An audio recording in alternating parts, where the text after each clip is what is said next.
welcome to the show. Guys, we are at the Conjuring House. How freaking great is that? It's awesome. I can't believe we're here. We've made it. It's been a while since we've done the journey, so we do apologize, but we actually have day jobs. That being said, we are here and we are kicking off a whole new look to our shows, to our approach to this, and we're going to be pumping out some episodes as well as a lot of podcasts in between. So stay tuned. It's all coming. But we're here now. We're at the Conjuring House. And this is sick. I hope you've all seen the movie, and we'll get sued for showing it. But here's a clip. Now you have to.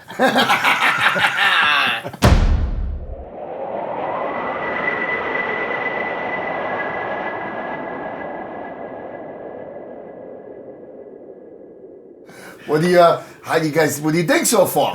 Let me just tell you, my nerves are already shot. Really? From the minute we walked in the house, I already felt like something was on me and around me, and it stayed with me until we started asking permission for things, as we were told. Yep. And then a calmness came over. Yeah. I guess after I went and used the restroom, and I was very polite, and then May I use the toilet? I was overly done with it, but I went and asked about using the power before I plugged in. But then when I felt calm, explain why. Would you be asking permission? Why? Well, we were told that we need to ask permission for anything electrical, that our equipment may blow up and things may not work the way because in the past, people have just plugged in, and things have gone very bad for some production crews that came here. We were told sparks flew and things burned out, things smoked, cameras stopped working, burned out, whatever. I wasn't here for it, but this is the story that comes from it. So we were told to ask for permission for anything we do plug in. So far, for me, the vibe is kind of cool. I've only been in the kitchen, the living room, and outside the place. And we've been here for about, what have we got? 3 hours. 3 hours now? Yeah. So I had scenes outside. We did some drone footage. We did a bunch of stuff for the show, the Dark Odyssey show. And I really haven't explored the house. So I'm leaving that fresh, right from the get-go. I've been in 3 places, and the rest of it's just going to be raw emotion of what I find and what I feel. I haven't been around either. I haven't gone upstairs or downstairs. Yeah, you just been setting up all the cameras and I'm the everything only else. person that's walked around. Yeah. So then definitely. You and I both walked around. I walked around, took some videos and B-roll, Upstairs, took some photos. Nice. There is a definite methodical, calm energy down here. But I feel very calm. Right now there is. And the funny thing is that we asked permission. I didn't ask permission to use the electric stove. And when I went over there, it let me turn it on, and then it blew out my flashlight on my phone because you can't see it. And I'm like, oh man, I forgot to ask. But I thought it was I'm sorry. plugging in. That's what I thought, but I'm thinking my flashlight was working to make coffee, and then I went there and it won't work. Anything electrical, even if it belongs to the house. I apologize because I did ask to plug things in. Yeah, I don't know. Listen, I don't know. I got that brain that goes, I'm here looking for paranormal, but I'm not going to just... everything's paranormal. Everything. Well, you need their permission to pee, and I'm not that guy. Not that guy. No disrespect to anybody dead or living. I'm just not that guy. Please visit him now. That if I need to ask permission to do something simple, some basic thing in life, I think you got some serious problems. You're a little toxic. If I got to ask you, if I got to plug something in and I need to ask permission to do that, sounds like you're an abusive stepfather or something like that. Yeah. That's a lot. What he's saying is when he goes to the bathroom, I should take a camera because he's going to be the first one something blows up on. I think so. I think that's the thing. Well, the funniest thing is when we asked permission, the one area they told us we couldn't plug anything in was over there by the bathrooms. True. Which they is said that we couldn't plug anything there? Couldn't plug anything in that area, which is what I'm figuring. The spirits told her that. Yeah, the spirits told you that. Yes. Okay. Well, she asked permission. I asked permission. She said, not over there. That's how she got back. All right, well, we're not plugging anything in over No, but there, I'm right? thinking it kind of makes sense that you would ask. You brought batteries for your vibrator, right? Sure. So we're good. Okay, cool. The butt plug doesn't need one, so. Good. As Is that the one that flashes different LEDs? You can't see it because it's inside. No, He didn't know how to respond. No, I was going to say, not if you don't have pants on, But anyway, you haven't seen the video I've seen. Moving on. It's a warning light. So far, my take on the place, in the few rooms that I've been in, like I said, it seems pretty mellow. I don't get the sense that anything's it, but there's a whole basement. So the place has been here. Let me get to the story. How'd you not get any feeling yet? I don't know. I feel calm and mellow. I felt it right away. I felt calm Yeah, and and mellow. I've actually had a Feelings little too. interaction upstairs. I've Yeah. had down here. So let me tell the people. Of Tell course, the the 2013 film The Conjuring came out, and it was instant success. I mean, that movie made billions. So, well, hundreds of millions. Let's just put it that way. Yeah, it was a good movie. I thought it was pretty good. Came out in 2013. It was good at the time. Probably watched it once or twice since. And it's still kind of scary, kind of good, you know. Now, the factual story and the story in the movie, you know, it's based, you know, we're based on a true story. So, bottom line is this. The actual land that the house is on, the house was built in 1736, this house right here. You'll see it in the Dark Odyssey show. We may show parts of it in here. I'm not sure. Depends, you know, what we do. I'm not the editor. So, the land was deeded in the late 1600s. It was actually surveyed in the mid 1600s by none other than John Smith. Yeah, that John Smith with Pocahontas and Jamestown and all that. He surveyed this land. It was then deeded to a family in the late 1600s. The house was built in 1736. And the one family that spent 8 generations here was the Arnolds. So it's called the Old Arnold Estate. Yeah, that's a lot of history. That's a lot of time. You know, when you have 8 generations of a family in one specific house, especially when we're talking the 1700s, you know, through the 1800s or whatever, people didn't go, there was no emergency rooms, there was no hospitals. People died in the homes. The doctors came here. There was really no, Harrisville, Rhode Island, there was no hospital. There was none of that. You know, maybe Philadelphia had a hospital, New York City had a hospital, the big city centers probably had hospitals, but not the rural towns out here. And just that fact alone, lots of children died at birth, lots of mothers died giving birth. Children at that time didn't live to 5 years old. You know, the majority, 1 in 6 or whatever, I don't even know the math, so I'm afraid to say, but very few children made it to the age of 5 in the 1700s. It was just a fact. And that's why the death rate goes up. You know, we're like, oh yeah, all the modern medicine we have. No, children just stopped dying at an early age in our society. So that means when you take out all the 1, 2, 3, 4, and 5-year-olds that were dying by the hundreds or thousands in the 1700s, when they stopped dying, you know, in the 1900s when birthing was, you know, more of a medicine and, you know, not just voodoo. Hey, yeah, baby. Hey, you know. You know, when we learned to give birth and it was safe and medicines evolved, you know, when we found out new things in science and all that shit. That's why we lived to 70. Well, I think it actually dropped since the pandemic, but generally it was males lived to 76, females lived to 78. And that's all mostly because children stopped dying before the age of 5. Once those numbers, you know, were out of the way, that's why life expectancies live longer, because people live to 80, 90 years old. The antagonist from The Conjuring, which is Bathsheba Sherman, this poor woman who had no connection in real life that we can find with the actual events that took place anywhere in this house. She may have lived on the property. She may have visited the house, but we don't have any proof that she actually lived in it. You know, we think that she lived somewhere on the property. She is the witch in The Conjuring, and it's kind of sad that we malign this woman. You know, she died in 1885, so 120 or 30 years later, you know, they're, you know, shitting on her memory, and it's kind of fucked up.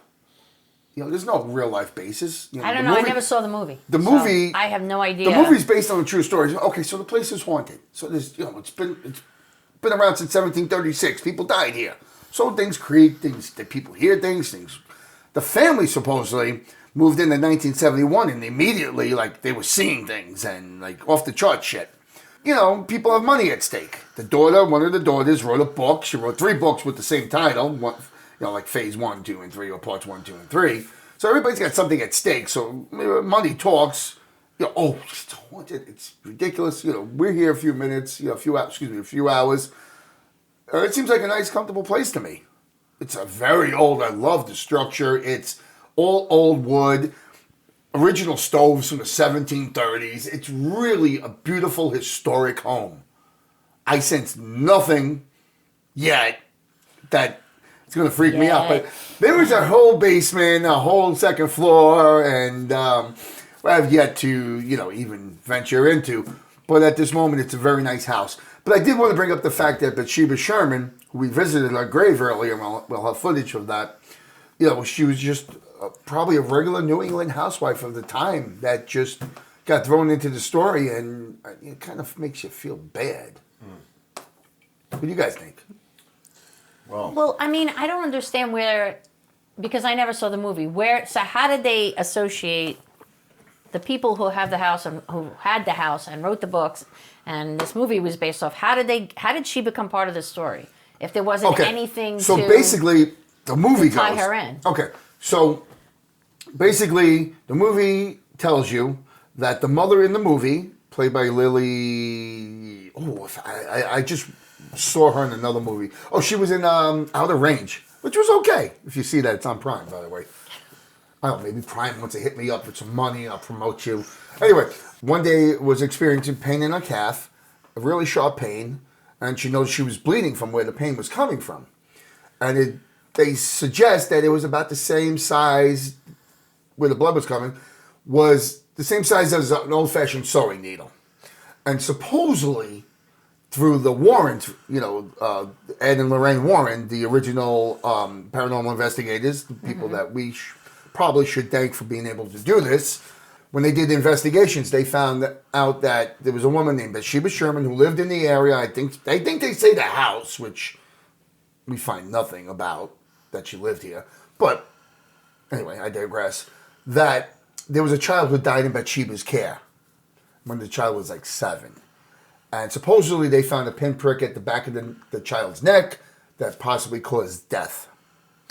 And so they labeled her a witch. She went to trial for this, and she was never acquitted. And she died of paralysis when she was like 77 years old or something. So she had to be a witch. There we go again. Blaming the witch. Blaming the witch. So, we get such a bad rap. So the facts are that we can see. We went back to that negative connotation all the time. Blame the witch. Right. Blame the witch. She's a witch. So anyway, they tied the two stories together. There's no story that we could find or anybody else has found that says a child died in her care. Although we did find some discrepancies. Some accounts say that she had a child and he lived to be in his 60s or 70s before he died. A son. Her and her husband, Bathsheba and her husband had a son, and he lived a long life. Well, when we were visiting the grave, we also found that there was 3 children's gravestones there, buried next to Bathsheba. So she definitely had 3 children that died very early, 2 or younger. 2 years of age or younger, I believe we saw, right? Right. Yeah. So, there's no court, there's no, records of any court case with her. There's no records of any children dying in her care besides if there was 3 children. See, there's something called a black book. And if it wasn't ominous enough, the black book in this area, in Harrisville, in Burrillsville, we're in Burrillsville, which is part of Harrisville. That's a lot of vills, if you ask me. But anyway, so the Black Book of Burrillsville was actually a book of mysterious deaths that they kept records of from the 1700s until the 1950s. And there's no mention in those books of anything going on, but it's a book specifically kept by the town of all the mysterious deaths, the suicides and stuff that, like, men found dead. So it's like primitive cold cases, I guess? Yeah, I guess. Something like explain. that, But there's no mention of any children in her care. There's no records from the papers, and there was several. We're not far from Providence, which, was a kind of a bigger town back then. There's just any court cases or anything like that. So we have our work cut out for us tonight. We have to determine what's fact, what's fantasy, how much of the actual movie plays into real life here, and what doesn't. So, Like I said, right now I have a calm, cool feeling. There is definitely a feeling. Because I don't know, bro. My whole right arm is tingling and my hair is standing up on my right side. Well, just to play devil's advocate before we go any further. I'm just saying. And first of all, of course they're going to call somebody a witch because when you don't understand something, when you it's don't a witch. First, when you don't understand something, and second of all, they can never, especially even now, they can't fathom that somebody would do something just because they're a mean human. So they're going to label her a witch. Yeah. But I'm just saying, taking what you said about the time frame and the years and how a lot of infants died, those 3 babies that were lost, and I'm not saying she did it, but those 3 babies that were lost, that wouldn't be in the black book. Because if you're saying at that time children died young, they wouldn't consider that mysterious. Yeah, and I don't think they, and that's part of the mystery because the children aren't in the black book, but there's also no birth records for the children either, but there are birth records for the 4th son who lived a long life, and it's kind of weird. It is a little weird. I don't know. Doesn't mean she's a witch. Yeah, doesn't mean she's a witch. But there's something suspect I mean, about that. there's a point, time flows like this in our perception. It flows this way. Past, present, future. So as time is evolving, our perception of time is evolving. Well, there's that one day where the town goes, we're going to keep records. But before that, there are none. And they may not come out and tell everybody we're keeping records. So there's no records of when they started keeping records. Wow. But there's a person there that decided to start keeping records. And here's an entry here, there's an entry here. So it's not like, you come in with all the knowledge of how to do these things. Right. I don't know, we have city halls today, and there was some aspects of what we have today back then in major cities, but we don't have the thoroughness of the records we keep and the birth and death records, driver's licenses. For, right? Yeah. You have licenses for everything. We have COVID cards. There's not the depth of insight that we have into our lives that back then. Right. So now, Chris, you haven't felt anything yet since you've been here? Chris has been very quiet, right? And I want to know why. I felt a lot of things here. When I was outside moving my car, all I heard was horses, and there's no horses out there. No, not now. Now, correct. You looked at me and you said, "You call my name." I didn't hear anything called your name. I was right next to you. Correct. I thought that you called me. It sounded like a woman's voice, and that's... I'm a woman now. Listen, I heard someone called my name. You have a tendency sometimes to do stuff like that, like Chris.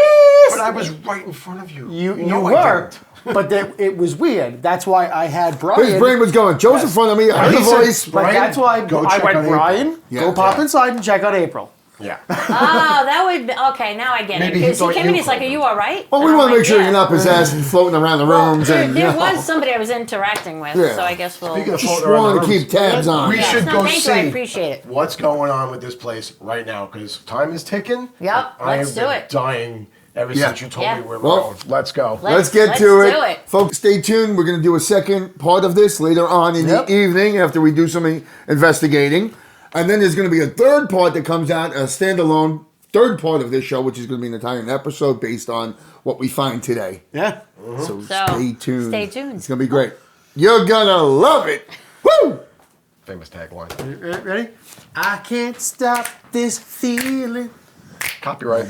deep inside of me. All right, we're done. And we're out.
Floor farts.